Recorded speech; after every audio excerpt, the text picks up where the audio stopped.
আমাদের দেশে আমরা বরাবরই দেখি উইথ ডিউ রেসপেক্ট আমাদের দুদক থেকে শুরু করে আদালতের বিভিন্ন জায়গায়ও সরকারে যিনি থাকেন আর সরকারে যারা থাকেন না তাদের ক্ষেত্রে মাঝে মাঝে আদালতের রায়, তারপর হচ্ছে ধরেন কত দ্রুত সময়ের মধ্যে মামলাগুলো ঝরে যাওয়া বা নিষ্পত্তি হয়ে যাওয়া, এমনকি ফাঁসির আসামি যারা থাকে তারাও সেখান থেকে মুক্তি পাওয়া, এগুলো আমরা দেখছি।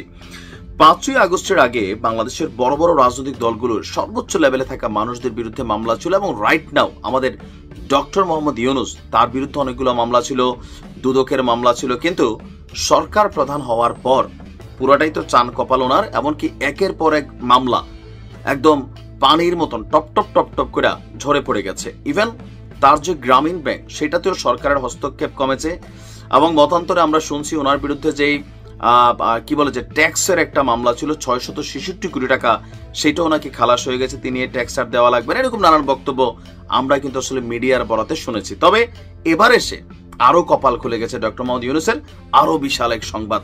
তবে আমরা অ্যাডভান্সই বলতে পারি আবার কখনো আওয়ামী লীগ আসলে এই যে মামলাগুলো ঝরে গেছে, যারা দুদক থেকে মামলাগুলো প্রত্যাহার করছেন বা যে বিচারকরা এই মামলাগুলা খালাস দিচ্ছেন, হয়তো আওয়ামী লীগের আমলে তাদেরকে আবার কাঠগড়ায় দাঁড়া হইতে পারে। কেননা এখন অনেক বিচারক, অনেক আইনজীবী, অনেক সরকারি কর্মকর্তা যারা আওয়ামী লীগের সময় এই কাজগুলা করছিলেন তাদেরকে কিন্তু এখন অনেককে অপসারণ করা হয়েছে, অনেকের বিরুদ্ধে মামলা হয়েছে। সো এটা আমাদের দেশে একটা কমন ট্রেন্ড যে ক্ষমতায় যিনি আসবেন অথবা আছেন তার সব পানির মতন ঝইরা যায়। যেমন শেখ হাসিনার বিরুদ্ধে এবং বেগম খালেদা জিয়ার বিরুদ্ধে 111 সরকারের সময় যে মামলা হয়েছিল, তারেক রহমানের বিরুদ্ধে আওয়ামী লীগ ক্ষমতায় আসার পরে শেখ হাসিনার সব মামলা শেষ হয়ে গেছিল, কিন্তু তারেক রহমান এবং বেগম খালেদা জিয়ার মামলাগুলো কিন্তু চলমান ছিল। তো সেম সিস্টেম কিনা জানি না। তবে আজকে আমরা দেখছি প্রধান উপদেষ্টা ডক্টর মোহাম্মদ ইউনূসের বিরুদ্ধে মানি লন্ডারিং প্রতিরোধ আইনে দায়ের করা মামলায় অভিযোগ গঠনের আদেশ বাতিল করে দিয়েছে হাইকোর্টের অ্যাপেল বিভাগ। আমরা দেখছি যে প্রধান বিচারপতি ডক্টর সৈয়দ রিফাত আহমেদের নেতৃত্বাধীন আপিল বিভাগ আজকে এই রায় দিয়েছেন। তো হাইকোর্টের বিরুদ্ধে ডক্টর ইউনূস একটা আপিল করেছিলেন, সেই আপিল মঞ্জুর করে সর্বোচ্চ আদালত এই রায় দিলেন। গত বছরের 5ই আগস্ট শেখ হাসিনা সরকারের পতনের পর 11ই আগস্ট ডক্টর মোহাম্মদ ইউনূস সহ 14 জনের বিরুদ্ধে করা মামলা প্রত্যাহার করে নিয়েছিল দুর্নীতি দমন কমিশন। তো ডক্টর ইউনূসের আইনজীবী বলছেন, হয়রানি করতে আওয়ামী লীগ সরকার এই মামলাগুলো করেছিল, কাজে তিনি যখন ক্ষমতায় আসেন তখন দ্রুত মামলা প্রত্যাহারের আবেদন করে দুদক।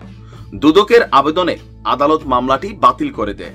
এই প্রক্রিয়ায় মামলা বাতিল বেসিক্যালি ডক্টর মোহাম্মদ ইউনূস চাননি, আইনজীবীদের আইনি লড়াইয়ের নির্দেশনা তিনি দিয়েছিলেন, কিন্তু দুদক নিজেই সব মামলা প্রত্যাহারের জন্য তারা চেষ্টা করছে। এখন এইটাতেই মাঝে মাঝে অনেকে আমরা ওই যে বলি না যে ক্ষমতায় যিনি থাকেন তার আশপাশে সবকিছু কেমন জানি সাদা পবিত্র হালাল দেখা যায়, আবার একই লোক একই ব্যক্তি যখন ক্ষমতা থেকে সরে যায় তার বিরুদ্ধে মামলার পর মামলা। এখন যেমন ধরেন আওয়ামী লীগের সভানেত্রী শেখ হাসিনা থেকে শুরু করে প্রত্যন্ত গ্রাম অঞ্চলে থাকা আওয়ামী লীগের নেতাকর্মীদেরকে রাজনৈতিকভাবে আবার অনেক সময় সঠিকভাবে গণহারে মামলা হচ্ছে।